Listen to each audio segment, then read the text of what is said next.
नमस्ते, हाय, हेलो, कैसे हैं आप सब। चलिए कहानी शुरू करते हैं। जहाँ इंद्राणी कोर्ट में जाती है तो वो बताती है जज को कि उसके ऊपर एक्सपेरिमेंट किया गया है और अंकल ने ही किया है, जिस पर कोर्ट ये बात मानने को तैयार नहीं होती है। जज कहते हैं कि आपको देख के तो कोई अंतर दिखता नहीं है, आप तो बिल्कुल ही नॉर्मल इंसानों जैसी हैं।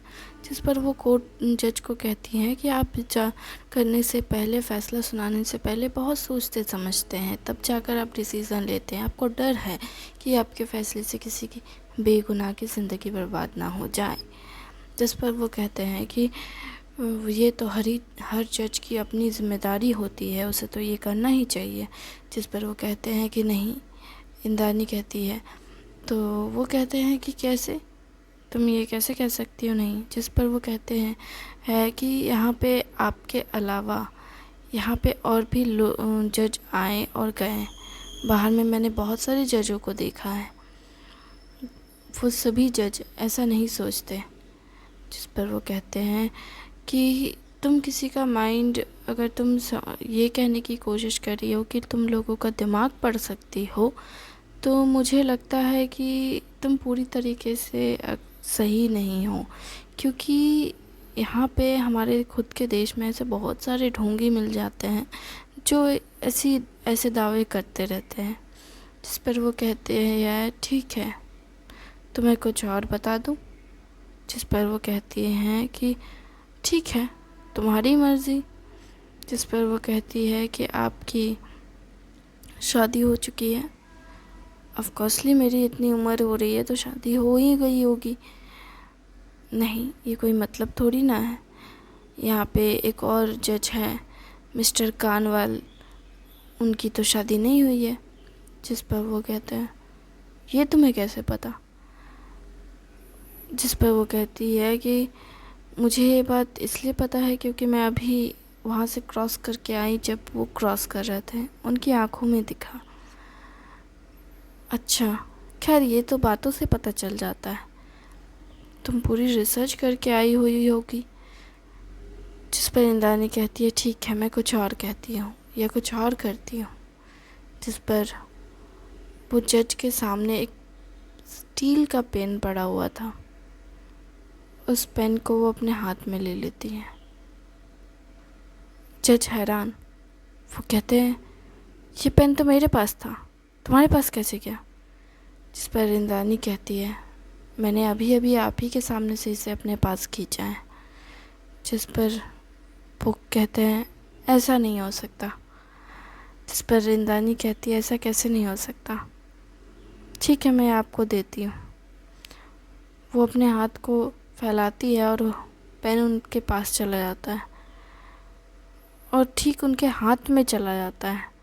जिस पर वो हैरान होते हैं और कहते हैं ये यहाँ कैसे आ गया, तुम मैजिशियन हो क्या। जिस पर इंद्राणी कहती है मैं मैजिशियन नहीं हूँ, मेरा फोकस इतना हाई है बस, और कुछ नहीं। और इतना फोकस इसलिए है क्योंकि मेरे अंकल ने मेरे साथ कुछ ऐसी चीज़ें की हैं, मेरी माँ के साथ, जिसकी वजह से मेरा दिमाग और इंसानों की तुलना में अलग तरह से डेवलप्ड हुआ है और मैं पहले से ज़्यादा पावरफुल हूँ। तुम मजाक कर रही हो, ये नहीं हो सकता। जिस पर वो कहती है तो ठीक है, क्या मैं इस कटघरे को तोड़ दूँ। नहीं नहीं, ये सरकारी प्रॉपर्टी है, अगर तुम और ये लकड़ी है तो तुम तोड़ ही सकती हो, तो आप क्या देखना चाहते हैं। जिस पर वो कहते हैं कि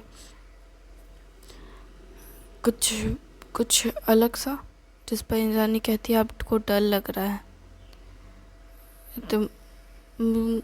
तुम्हें ऐसा क्यों लगता है कि मुझे डर लग रहा है। मैं और कुछ नहीं करूँगी, जो भी हो। मेरे पिता इनोसेंट हैं, उन्होंने कोई गलती नहीं की है और आप जैसा सोच रहे हैं ऐसा कुछ नहीं हुआ है। जिस पर वो कहते हैं अरे तुम अपनी ताकत दिखाओ, मैं देखना चाहता हूँ। जिस पर इंद्राणी कहती है नहीं, आप ऑलरेडी डरे हुए हैं। अगर मैंने कुछ ऐसा किया जो आप सह नहीं पाए तो हो सकता है कि आप मुझे पागल खाने भर्ती कर दें, या हो सकता है मुझे आप किसी रिसर्च लैब में भर्ती कर दें, क्योंकि ऑलरेडी उन्होंने मुझ पे रिसर्च किया है। मेरे पिता भी एक रिसर्चर है और मैं उन्हीं के पास गई थी ताकि वो मुझे ठीक कर सके। और तुम इतनी जीनियस हो तो तुमको ठीक होने की क्या ज़रूरत है, तुम अपने देश का भला करो। जिस पर वो कहती है कि ऑफ कोर्सली भला तो कर सकती हूँ मैं, लेकिन कुछ ऐसी चीज़ें हैं जो ठीक होनी ज़रूरी है, वरना मैं आपको जान से भी मार सकती हूँ। तुम इस तरह कोर्ट में आकर इस तरह से कोर्ट की बेइज्जती कर रही हो, तुम जान की धमकी दे रही हो। जिस पर इंद्राणी कहती है, आपने ही पूछा कि मैं क्या कर सकती हूँ, तो मैंने बताया। मेरा गुस्सा बहुत ज़्यादा होता है, इतना गुस्सा आपके नहीं होते, आपका दिमाग इतना शांत रहता है, लेकिन आपको थोड़ी सी बात मैंने कह दी तो आप गुस्से में आ गए। सोचिए मेरा गुस्सा कैसा होगा। अगर मुझे गुस्सा आ गया तो मैं क्या करूँगी। आपके गुस्से से आप ज़्यादा से ज़्यादा यहाँ से चले जाएंगे, लेकिन मैं अगर गुस्से में आ गई तो मैंने यहाँ सब कुछ तबाह कर देना है। आप मुझे बताएं, क्या मुझे शांत होने की ज़रूरत है या नहीं। इस पर कहते हैं, हाँ बिल्कुल होना चाहिए तुम्हें शांत, वरना तुम तो पागल हो जाओगी और दूसरों को भी पागल कर दोगी। इसलिए तो मैंने कहा, इसलिए मेरे पिता की ज़रूरत है मुझे। मैं चाहती हूँ कि वो मुझे शांत करे, और मेरे अंकल ने जो कुछ भी मेरे साथ किया है उसकी वजह से मैं चाहती हूँ कि कोर्ट उन पे एक्शन ले। उन्होंने बहुत सारे क्राइम किए हैं, सिर्फ मेरे साथ ही नहीं बल्कि मेरे जाने के बाद मेरे अलावा भी बहुत सारे बच्चों को उन्होंने हॉस्पिटल में रिसर्च किया है, अपना हॉस्पिटल में। ये सबकी रिपोर्ट्स है, जिस पर वो हैरान होते हैं और कहते हैं, कैसे रिपोर्ट्स है कि अब तक उन्होंने 400 बच्चों पर रिसर्च की है और 400 बच्चों को इम्पल्सिव तरीके से मारा है। जिस पर वो कहते हैं, ये तुम कैसे बात कर रही हो इंद्राणी, मैंने ऐसे कुछ नहीं किया, उसके अंकल बोल रहे नहीं लगते। जिस पर इंद्राणी कहती है, आप सिर्फ अपनी बातों पे लोगों को नचाने के लिए आपने 400 मासूम बच्चों को जान से मार दिया, और तो और आपने रिसर्च के दौरान अपने आप को भी, जब उन्होंने आपको चोट पहुंचाई तो आपने हर बार उन्हें हेवी डोज देकर जान से मारा था। तुम ऐसी बातें मत करो। और आप उन बच्चों को लेकर आते थे जो अनाथ थे, बेघर थे, जिनके माँ बाप ने छोड़ दिया था, वो बच्चे जो सड़क पर भीख मांगते थे और अपनी ज़िंदगी जी रहे होते हैं। आप उन सारे बच्चों को रिसर्च के लिए लेकर आते थे और उन सबको रिसर्च के नाम पे मार देते थे। जिस पर वो कहने लगते हैं कि तुम पागल हो क्या, तुम ऐसी बकवास बातें कैसे कर सकती हो, तुम्हें ऐसी बकवास बातें नहीं करनी चाहिए। वो एकदम से गुस्सा होने लगते हैं और फिर इंद्राणी कहती है कि मैंने तो ये भी जानती हूँ कि आपने अपने रिसर्च के दौरान जितने बच्चों को मारा है, या जो बच्चे आपके पास थे, उनमें से रिसर्च के दौरान कुछ बच्चे अपने आप ही मर गए, क्योंकि वो उस केमिकल को, उस इंजेक्शन को, उस दवाइयों को हैंडल नहीं कर पाए। इस वजह से वो अपने आप मर गए। और कुछ बच्चे जो सर्वाइव कर रहे थे, वो इतने ज़्यादा आदमखोर हो गए थे कि उन्होंने आपको चोट पहुंचाई। और उन्होंने आपको चोट पहुंचाई और इस वजह से आपका एक हाथ, जिसे मैंने तोड़ा है, वो किसी और ने पहले भी तोड़ा है। जिस पर कोर्ट कहती है कि, जज कहते हैं कि आपने उनका हाथ तोड़ा है। नहीं सर, मैं तो मजाक कर रही थी, उनका हाथ पहले से ही टूटा हुआ है। और देखिए ना, वो कहते हैं कि मेरे पिता ने उन पे हमला किया, पर मेरे पिता तो जेल में थे उस टाइम पे इन पे हमला हुआ है। तो सोचिए किसी और ने हमला किया और इन्होंने मेरे पिता को फंसा दिया। हाँ, वो तो हमें पता ही है कि क्या हुआ है, कैसे हुआ है, इसलिए तो हमें इस बारे में सोचने की ज़रूरत है। वैसे ये सबूत सच में इन्हीं के हॉस्पिटल की है। जिस पर वो कहती है कि आपको यकीन नहीं हो रहा है तो फिर आप दोबारा से कार्रवाई करवा सकते हैं, आपके पास सोर्सेस है, सब कुछ है, आप सब कुछ करवा सकते हैं। और मैं यकीन दिलाती हूँ कि इन्होंने जितने क्राइम किए हैं उतने क्राइम और किसी ने नहीं किए होंगे शायद से। इन्होंने रिसर्च के नाम पर बहुत सारे बेगुनाह बच्चों को जान से मार दिया, और सिर्फ बच्चों को ही नहीं बल्कि बहुत सारे बड़े लड़के जो अपने घर से भाग कर आए, जो जिन्होंने अपने घर वालों को छोड़ दिया या जिनके घर वालों ने उन्हें छोड़ दिया, ऐसे लड़के जो अपनी ज़िंदगी को अलग तरह से देखने की ख्वाहिश में शहर आए थे, उन लड़कों को भी इन्होंने अपनी बातों में लेकर उन पे रिसर्च किया और उन पे एक्सपेरिमेंट करने की कोशिश की। हालांकि उनमें से कई लड़के सर्वाइव कर गए, लेकिन उनमें से कई लड़के आज भी इनकी हिरासत में हैं, इनकी कैद में हैं। इन्होंने आज भी उन लड़कों को कहीं किसी तय खाने में बंद करके रखा है, जिस पर वो कहती है तुम झूठ कह रही हो, तुम्हें कुछ नहीं पता। जिस पर वो कहते हैं आपने ही तो मुझे बनाया है, याद नहीं क्या? आपने ही कहा था कि आपने मुझे बनाया है। अगर आपने मुझे बनाया है तो आपको पता होना चाहिए कि मैं क्या जानती हूँ और क्या नहीं। जिस पर वो कहती हैं कि तुम्हें मैंने बनाया था, तुम्हें मेरी सुननी चाहिए थी। तुम कैसे ऐसी बातें कर सकती हो? तुम मुझे जेल भेजना चाहती हो? हाँ, अगर तुम मुझे जेल भेजोगी तो कैसे तुम्हारे पिता तुम्हें बचा पाएंगे? उसे तो पता भी नहीं कि मैंने तुम्हारी माँ को कैसे इंजेक्शन दिए थे, उसे कुछ नहीं पता। तुम मुझे जेल कैसे भेज सकती हो? आपको जेल नहीं बल्कि आपको पागल खाने जाने की ज़रूरत है, क्योंकि आपका दिमाग बिल्कुल ख़राब हो चुका है। आप इतने सालों से रिसर्च कर रहे हैं लेकिन आपको कोई रिज़ल्ट ढंग के नहीं मिले मेरे अलावा, और इसी वजह से आप मुझे दोबारा हासिल करना चाहते थे ताकि आप जान सकूं कि आखिर मैं बाकी बच्चों से अलग कैसे हूं, ताकि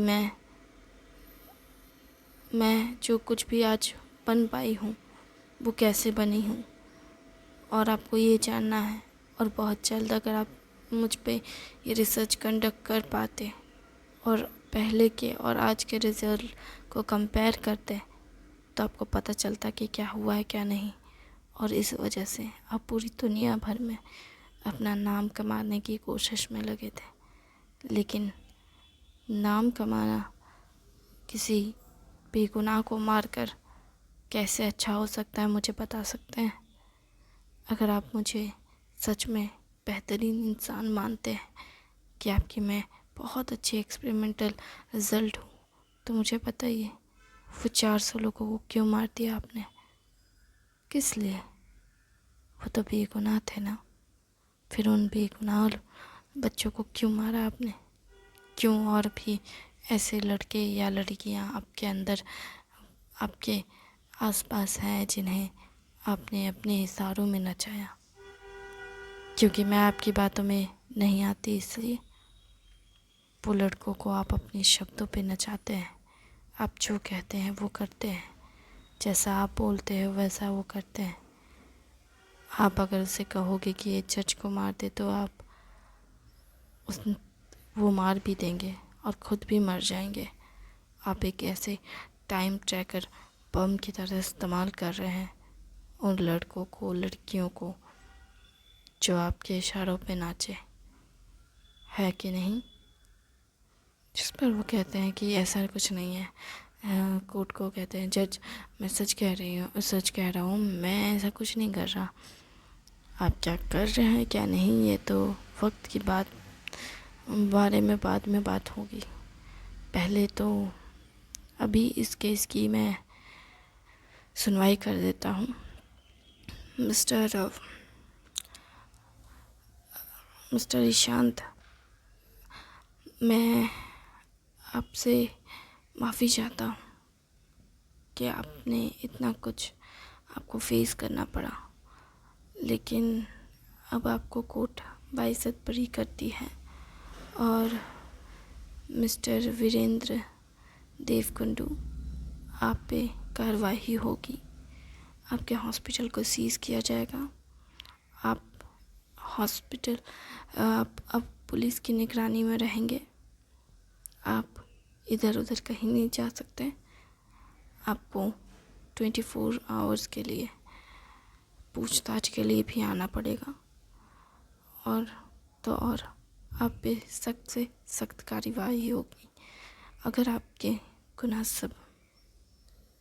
गुनाह मान लिए जाते हैं, आप मानते हैं और आपके गुनाह प्रूफ होते हैं, तो आपको ज़िंदगी भर जेल में रहना होगा, क्योंकि आपने बहुत सारे क्राइम किए हैं जिस पर वो कहते हैं नहीं, मैंने कुछ नहीं किया, मैं बिल्कुल मैं कुछ नहीं करता। जिस पर इंद्रानी कहती है, जज, मैं कहना चाहूँगी कि ये पागल हो चुके हैं, बेहतर होगा कि आप इन्हें मेंटल असाइनमेंट में भर दें।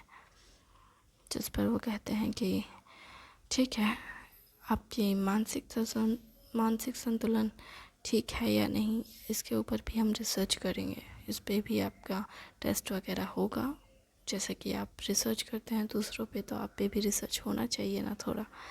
तो देखते हैं क्या रिज़ल्ट निकलता है। फ़िलहाल तो आप जेल जाएंगे।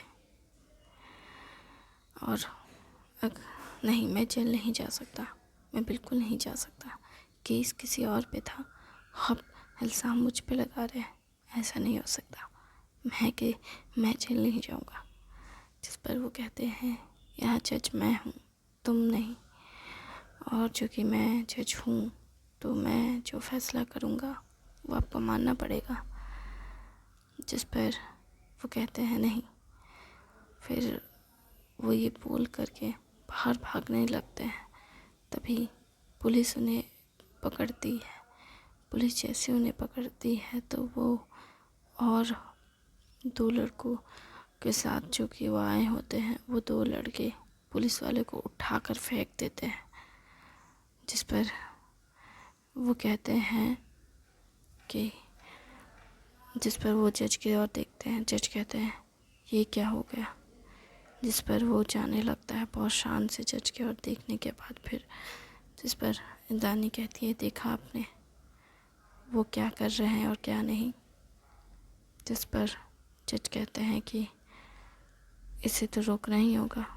पुलिस फोर्स जाती है उन्हें रोकने के लिए, लेकिन वो 2 लड़के मतलब एकदम से धो देते हैं सभी ऑफिसर्स वगैरह सबको। फिर गन शॉट के देकर उन्हें मारा जाता है, लेकिन वो मरते ही नहीं हैं। वो फिर खड़े हो जाते हैं। जब उनके पैरों में गोली लगती है तो भी वो खड़े हो जाते हैं। और जो कि वीरेंद्र ये बात बार बार कहता है कि इन सबको मार दो, इन सबको मार दो।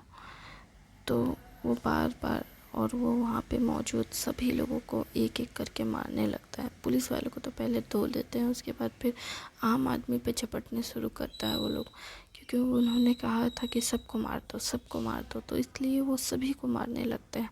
तभी इंद्रानी आती है और इंद्रानी फिर उन सबको मारने लगती है, उन्हें रोकती है। वहाँ पे पूरा एकदम मार पीट होने लगता है। और इस सब में इंद्रानी उसके सर को दीवार से फोड़ देती है। और इस समय इंद्रानी के भी सर में चोट लग जाती है और उसके हाथ पैर में भी।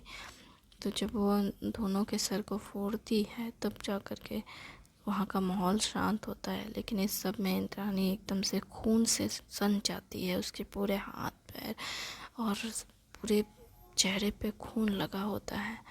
वो इतनी बेरहम लग रही होती है कि वो जज खुद शॉक्ड होता है, क्योंकि जब वो वहाँ का नज़ारा देखता है तो एकदम से वो शॉक्ड होता है। और इंद्रानी जो कि जज की ओर देखकर मार रही थी, तो वो जज सच में बहुत ज़्यादा सहम जाता है। उसके बाद वो सीधा वहाँ से हट जाता है और फिर उन लड़कों की डेड बॉडी को ले जाया जाता है। इंद्रानी कोर्ट आती है वैसे ही, क्योंकि वो जज तो। थैंक यू वेरी मच अपना कीमती समय देने के लिए। मुझे उम्मीद है आपको अच्छी लगेगी। अपना वक्त दिया उसके लिए आपका शुक्रिया।